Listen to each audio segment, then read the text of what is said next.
नमस्कार, कहानी बैरल में आपका स्वागत है। लीजिए पेश है रविंद्रनाथ टैगोर द्वारा लिखित बांग्ला कहानी धन की भेंट। वृंदावन कुंडू क्रोधावेश में अपने पिता के पास आकर कहने लगा, मैं इसी समय आपसे विदा होना चाहता हूँ।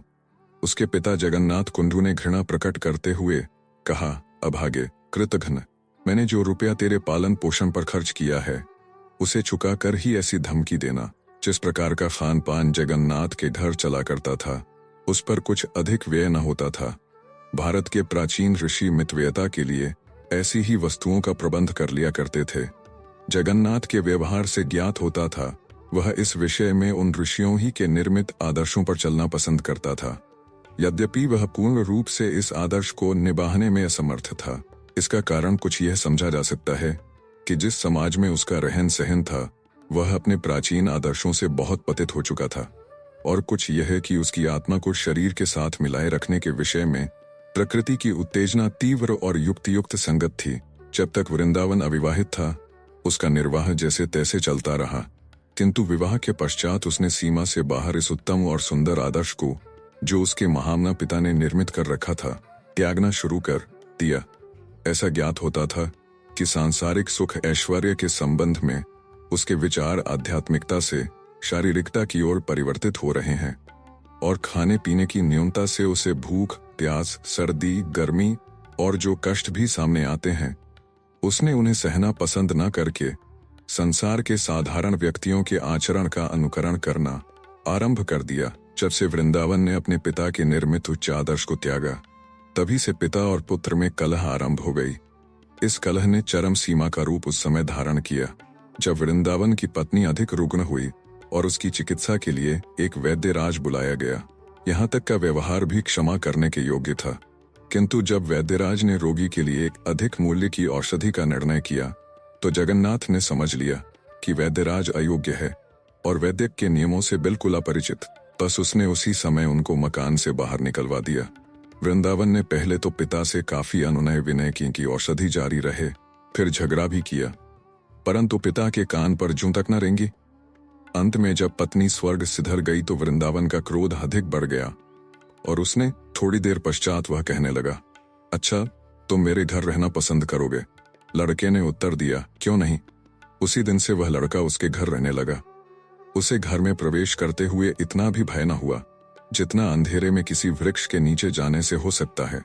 इतना ही नहीं, बल्कि उसने अपने वस्त्र और भोजन के विषय में ऐसे निर्भयतापूर्ण ढंग पर प्रश्न करने आरंभ किए जैसे वह उस घर में वर्षों से परिवार का अंग रहा है। यदि कोई वस्तु उसकी इच्छानुसार न होती तो वह जगन्नाथ से झगड़ा आरंभ कर देता। जगन्नाथ अपने बेटे को तो डरा धमका भी लेता, परंतु उसे बस में लाना सरल न था। उसे उसकी हर बात माननी पड़ती। गांव के लोग आश्चर्य में थे कि जगन्नाथ ने नितईपाल को क्यों इस प्रकार सिर पर चढ़ा रखा है। यह सर्वविदित था कि वृद्ध अब कुछ दिन नहीं तो कुछ सप्ताह का अतिथि है, और वे इस बात को सोचकर बहुत दुखित होते थे कि उसके स्वर्ग सिधरने पर उसकी संपत्ति का अधिकारी यही लड़का होगा। वे सब इस बात पर लड़के से ईर्ष्या करने लगे थे। उन्होंने यह भी निश्चय कर लिया कि उसे अवश्य हानि पहुंचाने का प्रयत्न करेंगे, परंतु जगन्नाथ उसकी ऐसी हुक्कों से सांत्वना प्राप्त करने का प्रयत्न करते।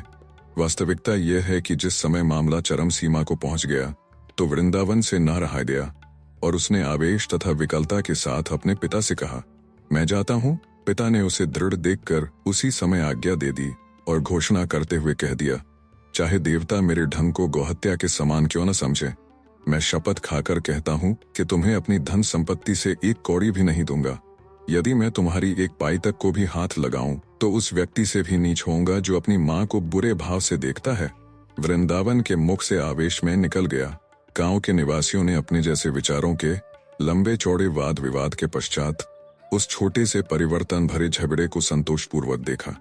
जगन्नाथ ने चूंकि अपने बेटे को अपनी संपत्ति से वंचित कर दिया था, अतः प्रत्येक व्यक्ति उसे सांत्वना देने का प्रयत्न कर रहा था। वे सब इस विषय में सहमत थे कि केवल पत्नी की खातिर पिता के साथ झगड़ा करने का दृश्य इस नए युग में ही देखा जा सकता है। इसके संबंध में वे स्वयं जो कारण बताते थे वे भी बहुत असंगत थे। वे कहते थे यदि किसी की पत्नी मर जाए तो बड़ी सरलता से दूसरी प्राप्त कर सकता है, पिता मर जाए तो संसार भर के धन ऐश्वर्य के बदले में भी उसे प्राप्त नहीं कर सकता। इस बात में संदेह नहीं कि उनका उपदेश हर प्रकार से ठीक था, किंतु हमें संदेह है कि दूसरा पिता प्राप्त करने की पीड़ा उस पथभ्रष्ट बेटे को कहां तक प्रभावित कर सकती थी। इसके विरुद्ध हमारा विचार यह है कि ऐसा अवसर आता तो वह उसे ईश्वरीय अनुकंपा में सम्मिलित समझता। वृंदावन के अलग होने का दुख उसके पिता जगन्नाथ को तनिक भी अनुभव न हुआ। इसके कुछ विशेष कारण थे। एक तो यह कि उसके चले जाने से घर का खर्च कम हो गया, दूसरे हृदय से एक भारी चिंता दूर हो गई। हर समय उसे इस बात का भय रहता था कि मेरा बेटा मुझे विष देकर ना मार दे। जब कभी वह अपना थोड़ा सा भोजन करने बैठता तो यही विचार उसे विकल कर देता कि इसमें विष न मिला हुआ हो। यही चिंता किसी सीमा तक वृंदावन की पत्नी का स्वर्गवास हो जाने पर दूर हो गई थी, किंतु अब वह बिल्कुल ही न रही। जिस प्रकार घने अंधियारे बादलों में चमकीली बिजली और भयंकर तूफानी समुद्र में बहुमूल्य रत्न विद्यमान रहते हैं, उसी प्रकार बूढ़े जगन्नाथ के कठोर हृदय में भी एक निर्बलता शेष थी। वृंदावन जाते समय अपने साथ अपने 4 वर्षीय पुत्र गोकुलचंद्र को भी ले गया था। क्योंकि उसकी खुराक और वस्त्रों का खर्च बहुत न्यून था, इसलिए जगन्नाथ को उससे बहुत प्रेम था। जाते समय जब वृंदावन उसे अपने साथ ले गया तो सबसे पहले दुखक और पछतावे की अपेक्षा उसने अपने मन में हिसाब करना शुरू किया कि इन दोनों के चले जाने से खर्च में कितनी कमी हो जाएगी। इस बचत की वार्षिक रकम कहां तक पहुंचेगी, और इस बचत को यदि किसी रकम का सूद समझा जाए तो उसका मूलधन कितना हो सकेगा। जब तक गोकुलचंद घर में था वह अपनी चंचलता से जगन्नाथ का ध्यान अपनी ओर आकर्षित रखता था, परंतु उसके चले जाने पर कुछ दिनों में ही बूढ़े को ऐसा अनुभव होने लगा कि घर काटने को दौड़ता है। इससे पहले जिस समय जगन्नाथ पूजा पाठ में तल्लीन होता तो गोकुलचंद उसे छेड़ा करता।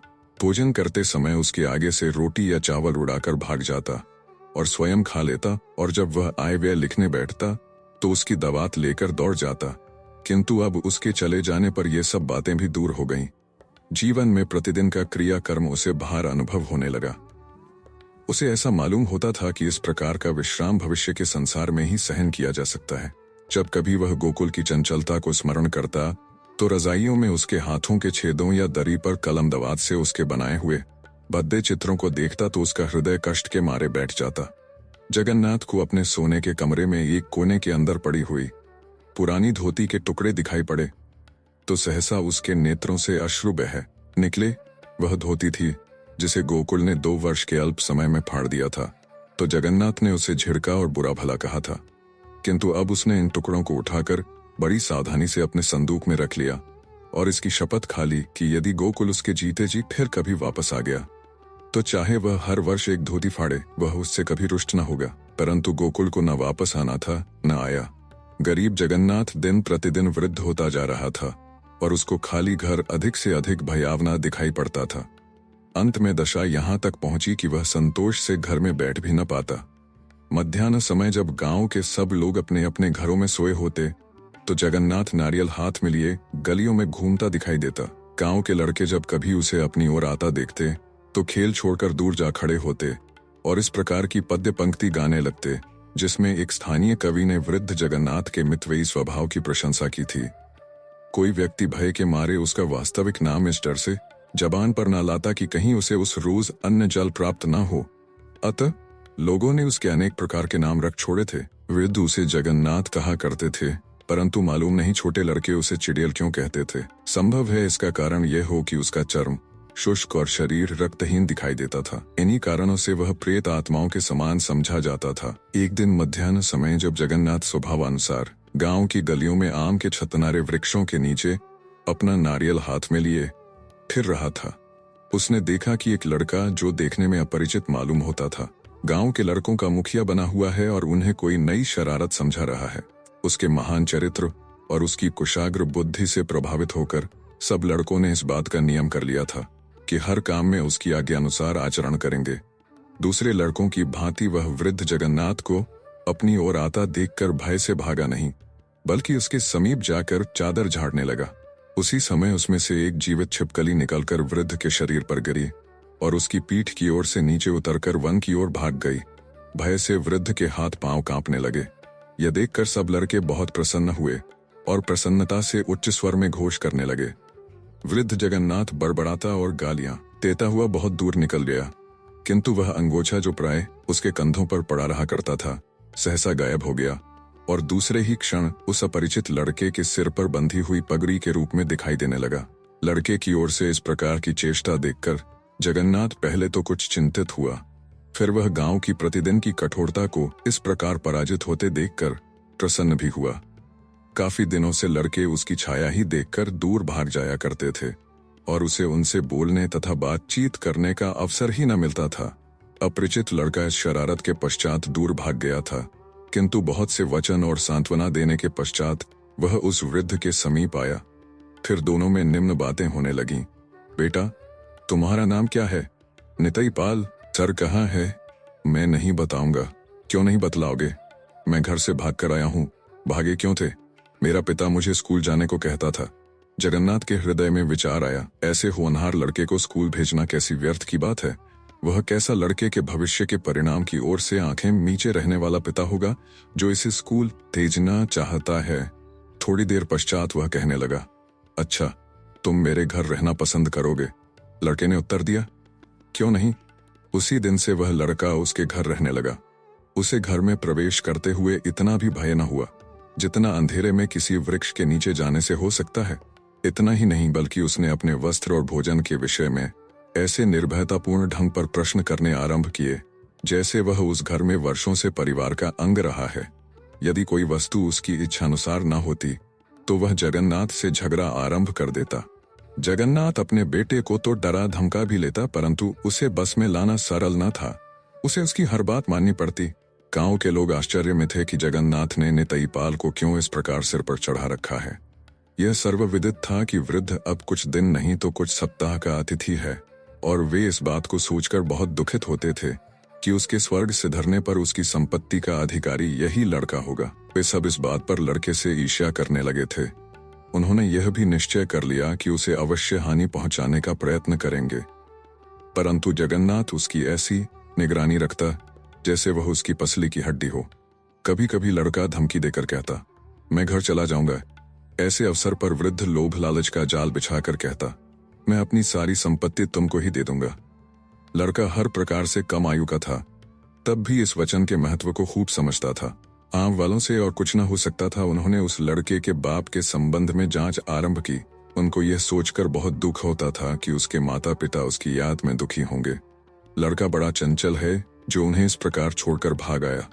वे इसे हजार हजार गालियां देते होंगे, किंतु ये सब बातें वे जिस आवेश में करते थे, इससे स्पष्ट प्रतीत होता था कि वे न्याय नहीं ईर्ष्या से काम ले रहे हैं। एक दिन वृद्ध को किसी बटोही की जबानी ज्ञात हुआ कि दामोदर पाल अपने बेटे की खोज में समीप के गांवों और कस्बों में फिर रहा है और कुछ ही समय में वह इस गांव में आना चाहता है।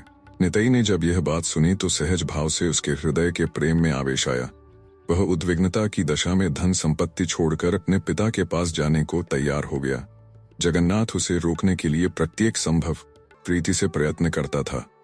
अथ उसने कहा, तुम अपने पिता के पास जाओगे तो वह तुम्हें पीटेगा। मैं तुम्हें एक ऐसे स्थान पर छिपा दूंगा कि किसी को भी तुम्हारा पता न मिल सके, यहाँ तक कि गांव वाले भी मालूम न कर सकेंगे। इस बात से लड़के के हृदय में आश्चर्य उत्पन्न हुआ और वह कहने लगा, बाबा, मुझे कहाँ छिपाओगे? ऐसा भला स्थान तो मुझे भी दिखा दो। जगन्नाथ ने उत्तर दिया, यदि वह स्थान में इस समय दिखा दूं तो लोगों को खबर हो जाएगी। रात हो जाने दो। बच्चों में आश्चर्यजनक स्थान देखने की उत्कट लालसा होती है। नितई भी उसी तरह यह बात सुनकर प्रसन्न हुआ। उसने अपने हृदय में विचारा कि जब मेरे पिता मेरी खोज करने के पश्चात वापस चले जाएंगे तो मैं दौड़ लगाकर लड़कों के साथ उस स्थान पर आंख मिचौनी खेला करूंगा और कोई मालूम न कर सकेगा कि मैं कहाँ छिपा हूँ। वास्तव में उस समय बड़ा आनंद आएगा। पिताजी संपूर्ण गांव छान मारेंगे और मुझे कहीं न पा सकेंगे। बड़ी दिल लगी होगी। मध्याह्न के समय जगन्नाथ लड़के को कुछ समय के लिए मकान में बंद करके कहीं चला गया। उसके वापस आने पर नितई ने उससे इतने प्रश्न किए कि वह परेशान हो गया। अंत में जब रात हुई तो नितई कहने लगा, बाबा, अब तो वह स्थान मुझको दिखा दो। जगन्नाथ ने उत्तर दिया, अभी रात नहीं हुई। इसके कुछ समय पश्चात लड़के ने फिर कहा, बाबा, अब रात बहुत हो गई है, अब तो चलो। जगन्नाथ ने धीरे से कहा, अभी गांव के लोग सोए नहीं हैं। नितई फिर एक क्षण के लिए रुका और बोला, बाबा, इस समय तो सब लोग सो गए हैं, आओ अब चलें। रात बहुत जा चुकी थी। करीब लड़का इतनी देर तक कभी न जागा था, इसलिए उसको जागे रहने में बड़ी कठिनाई पड़ रही थी। अंत में आधी रात के समय जगन्नाथ लड़के की बाह पकड़कर स्वप्निल गांव की अंधेरी गलियों से रास्ता टटोलता बाहर निकला। सब दिशाएं सूनी थीं, चारों ओर सूनापन था। कभी कभी कोई कुत्ता भौंकने लगता तो और कुत्ते भी उसके साथ मिलकर भौंकना आरंभ कर देते। इसके अतिरिक्त कहीं कहीं उसके पैरों की आहट से कोई पक्षी वृक्ष की टहनी से पंख फड़फड़ाता हुआ उड़ जाता। नितई भय से कांप रहा था, किंतु जगन्नाथ ने उसका हाथ दृढ़ता से पकड़ा हुआ था। कई खेतों में से होकर अंत में ये लोग जंगल में प्रविष्ट हुए। यहाँ एक जीर्ण मंदिर खड़ा हुआ था, जिसमें किसी भी देवता की मूर्ति दिखाई न पड़ती थी। नितई ने उसे देखकर निराशा भरे स्वर में कहा, बस यही स्थान था। यह स्थान उसकी कल्पना से सर्वथा भिन्न था, क्योंकि उसमें कोई आश्चर्य की बात न थी। जब से वह घर से भागा था, अनेक बार ऐसे खंडहर मंदिरों में रातें व्यतीत कर चुका था। इतना होने पर भी आंख मिचवानी खेलने के लिए यह स्थान सुंदर था, अर्थात ऐसा कि उसके साथ खेलने वाले लड़के यहाँ उसकी खोज न कर सकते थे। जगन्नाथ ने फर्श के बीच से एक पत्थर की सिल उठाई। उसके नीचे आश्चर्यचकित लड़के को एक तहखाना दिखाई दिया, जिसमें एक धीमा सा दीप जल रहा था। भय और आश्चर्य दोनों बातें उसके हृदय पर जमी हुई थीं। अंदर एक बांस की सीढ़ी खड़ी थी। जगन्नाथ नीचे उतरा और नितई भी उसके पीछे हो लिया। नीचे उतरकर लड़के ने इधर उधर देखा तो उसे चारों ओर पीतल के टोकने पड़े हुए दिखाई दिए। उसके मध्य में एक आसन बिछा हुआ था और सामने थोड़ा सिंदूर, घिसा हुआ चंदन, कुछ जंगली फूल और पूजा की शेष सामग्री रखी हुई थी। लड़के ने अपनी जिज्ञासा पूर्ति के लिए उन टोकनों में से कुछ के अंदर हाथ डाला और जब बाहर हाथ निकाल कर देखा तो मालूम हुआ कि उनमें रुपए और सोने की मोहरें भरी हुई हैं। इतने में वृद्ध जगन्नाथ ने नितई से कहा, नितई, मैंने तुमसे कहा था ना कि अपनी सारी संपत्ति तुम्हें दे दूंगा। मेरे पास कोई अधिक संपत्ति नहीं है, किंतु जो कुछ भी है वह इन पीतल के टोकनों में भरी है और यह सब मैं आज तुम्हारे हवाले करना चाहता हूँ। नितई प्रसन्नता के मारे उछल पड़ा और बोला, सच? क्या तुम इनमें से 1 रुपया भी अपने पास न रखोगे? वृद्ध ने उत्तर दिया, यदि मैं इसमें से कुछ लूं तो भगवान करे मेरा वह हाथ कोढ़ी हो जाए, किंतु ये संपत्ति मैं तुम्हें एक शर्त पर देता हूँ। यदि कभी मेरा पोता गोकुलचंद या उसका भी पोता या परपोता या उसकी औलाद में से कोई व्यक्ति भी इस रास्ते से होकर जाए तो तुम्हारे लिए अनिवार्य होगा कि यह सारी संपत्ति उसको सौंप दो। लड़के ने ध्यान से सोचा और निश्चय के साथ विचारा कि वृद्ध पागल हो गया है। फिर कहने लगा, बहुत अच्छा, ऐसा ही करूंगा। जगन्नाथ ने कहा, बस तो इस स्थान पर बैठ जाओ। क्यों? तुम्हारी पूजा की जाएगी। लड़के ने चकित होकर पूछा, यही रीति है? वृद्ध ने उत्तर दिया, यही रीति है। लड़का उछलकर तुरंत आसन पर बैठ गया। वृद्ध जगन्नाथ ने उसके माथे पर चंदन लगाया, भ्रिकुटियों के मध्य सिंदूर की बिंदी लगा दी, जंगली पुष्पों का हार उनके गले में डाला और कुछ मंत्र उच्चारण करने लगा। बेचारा नितई देवता की भांति आसन पर बैठा बैठा उकता गया, क्योंकि उसकी पलकें नींद से भारी हो रही थीं। अंत में उसने घबराकर कहा, बाबा, परंतु जगन्नाथ उत्तर दिए बिना ही मंत्र पढ़ता रहा। अंत में मंत्रों का सिलसिला समाप्त हुआ और जगन्नाथ ने बड़ी कठिनाई से एक टोकने को खींचकर लड़के के सम्मुख रखा और ये शब्द विवशता से उसके मुख से कहलवाए, मैं सच्चे हृदय से प्रतिज्ञा करता हूँ कि इस सारी धन संपत्ति को गोकुलचंद कुंडू या वृंदावन कुंडू, वल्द जगन्नाथ कुंडू या गोकुलचंद कुंडू के बेटे, पोते, परपोते या उसकी औलाद के किसी व्यक्ति को जो इसका वास्तविक और योग्य उत्तराधिकारी होगा दे दूंगा। अनेक बार शब्दों के कहने में भोले लड़के की चेतना जाती रही और कंठ सूखने लगा। जैसे तैसे यह रस्म समाप्त हुई। गुफा की वायु, दीपक के धुएं और दोनों के सांस के कारण बुरी मालूम होने लगी। नितई को अपना कंठ मिट्टी की भांति सूखा और हाथ पांव जलते हुए अनुभव हो रहे थे। बेचारे का दम घुटा जा रहा था। दीपक धीरे धीरे मध्यम होता गया, यहाँ तक कि अंतिम चौंका खाकर बुझ गया। इसके पश्चात अंधेरा। नितई को ऐसा लगा कि वृद्ध जल्दी जल्दी सीढ़ी से ऊपर चढ़ रहा है। उसने घबराकर पूछा, बाबा, तुम कहाँ जा रहे हो? जगन्नाथ ने निरंतर ऊपर की ओर चढ़ते हुए उत्तर दिया, मैं अब जाता हूँ, तुम यहाँ रहो, यहाँ तुम्हें कोई ढूंढ न सकेगा। वृंदावन के बेटे और जगन्नाथ के पोते गोकुलचंद का नाम याद रखना। इसके पश्चात उसने ऊपर जाकर सीढ़ी खींच ली। लड़के ने अवरुद्ध और दयनीय स्वर में कहा, मैं अब अपने पिता के पास जाना चाहता हूँ, यहाँ मुझे भय लगता है। जगन्नाथ ने उसकी परवाह न करते हुए गुफा के मुंह पर पत्थर की शिला रख दी। इसके पश्चात दोनों जंघाओं को मोड़कर झुका और अपने कान पत्थर के समीप लगाकर सुनने लगा। अंदर से आवाज आई, बाबा जी, बाबा जी। फिर किसी भारी वस्तु के फर्श पर गिरने की आवाज सुनाई दी और इसके बाद निस्तब्धता छा गई। इस प्रकार अपनी संपत्ति उसको सौंपकर वृद्ध जगन्नाथ ने जल्दी जल्दी पत्थर के ऊपर मिट्टी डालनी आरंभ कर दी। उस पर उसने टूटी फूटी ईंटें और चूना रख दिया और फिर मिट्टी बिछाकर उसमें जंगली घास और बूटियों की जड़ें गाड़ दी। रात संभवत समाप्त हो चुकी थी, परंतु वह उस स्थान से हटकर घर न जा सका। रह रहकर अपना कान पृथ्वी पर लगाता और आवाज सुनने का प्रयत्न करता। ऐसा मालूम होता था कि अब भी उस गुफा के अंदर या पृथ्वी की अथाह गहराइयों में से एक वेदनायुक्त क्रंदन सुनाई दे रहा है। उसे ऐसा भान होता था कि रात में आकाश पर केवल वही एक आवाज छाई हुई है और संसार के सब व्यक्ति उस आवाज से जागकर बिस्तरों में बैठे उसे सुनने का प्रयत्न कर रहे हैं। पागल वृद्ध आवेश में आकर और अधिक मिट्टी डाले जाता था। वह चाहता था कि उस आवाज को दबा दे, किंतु इस पर भी रह रहकर वह आवाज उसके कानों में आ रही थी। बाबाजी, हाय बाबाजी, उसने पूरी शक्ति से धरती पर पांव मारकर चिल्लाते हुए कहा। चुप रहो, लोग तुम्हारी आवाज सुन लेंगे। फिर भी उसे मालूम हुआ कि हाय बाबाजी, हाय बापू की आवाजें रह रहकर सुनाई दे रही हैं। इतने में सूर्य उदय हुआ और जगन्नाथ कुंडू मंदिर को छोड़कर खेतों की ओर आ गया। वहां भी किसी ने उसके पीछे से आवाज दी, बापू। घबराहट की दशा में जगन्नाथ ने पीछे फिरकर देखा तो उसका पुत्र वृंदावन था। वृंदावन कहने लगा, मुझे पता चला है कि मेरा बेटा आपके घर में छिपा हुआ है, उसे मुझे दे दो। यह सुनकर वृद्ध के नेत्र विस्तृत हो गए, मुंह चौड़ा हो गया और उसने मुड़कर पूछा, क्या कहा? तुम्हारा बेटा? वृंदावन ने कहा, हाँ, मेरा बेटा गोकुल, अब उसका नाम निताई पाल है और मैंने अपना नाम दामोदर पाल प्रसिद्ध कर रखा है। तुम्हारी मनहूसी और कंजूसी की बात चारों ओर इतनी अधिक फैल चुकी थी कि विवश होकर मुझे अपना वास्तविक नाम बदलना पड़ा, वरना संभव था कि लोग हमारा नाम लेने से भी सकुचाते। वृद्ध ने धीरे से दोनों हाथ सिर के ऊपर उठाए। उसकी उंगलियां इस प्रकार कांपने लगी मानो वह वायु में किसी अदृश्य वस्तु के पकड़ने का प्रयत्न कर रही हो। फिर वह अचेत होकर पृथ्वी पर गिर पड़ा। जब उसे चेत हुआ तो वह अपने बेटे की बाह पकड़कर उसे घसीटता हुआ पुराने मंदिर के समीप ले गया और पूछने लगा, तुम्हें इसके अंदर से रोने की आवाज सुनाई देती है? वृंदावन ने उत्तर दिया, नहीं।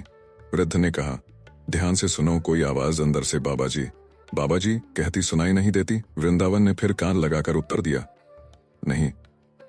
इससे वृद्ध जगन्नाथ की चिंता किसी सीमा तक दूर हो गई। साथ ही उसके मस्तिष्क ने भी उसे जवाब दे दिया। उस दिन के पश्चात उसकी दशा यह थी कि गांव में आवारा फिरता और लोगों से पूछा करता, तुम्हें किसी के रोने की आवाज तो नहीं सुनाई देती? लोग उसके पागलपन पर ठहाका लगाते। इसके लगभग 4 वर्ष पश्चात जगन्नाथ मृत्यु शैया पर पड़ा था। संसार का प्रकाश धीरे धीरे उसके नेत्रों के सामने से दूर होता जा रहा था और सांस अधिक कष्ट से आने लगी थी। सहसा वह विक्षिप्त अवस्था में उठकर बैठ गया। उसने अपने दोनों हाथ ऊपर को उठा लिए और वायु में इस प्रकार चलाने लगा जैसे किसी वस्तु को टटोल रहा हो और कहने लगा, मेरी सीढ़ी किसने उठा ली? उस भयानक बंदी गृह में से, जहां न देखने को प्रकाश और न सांस लेने के लिए वायु थी। बाहर निकलने के लिए सीढ़ी न पाकर वह फिर अपनी मृत्यु शैया पर गिर पड़ा और जहां संसार की स्थायी आंख में चौनी के खेल में कोई छिपने वाला पाया नहीं गया। आप सुन रहे थे कहानी बैरल से रविंद्रनाथ टैगोर द्वारा लिखित कहानी धन की भेंट। वीडियो पसंद आया तो इसे लाइक करिए और चैनल को भी सब्सक्राइब कीजिए। धन्यवाद।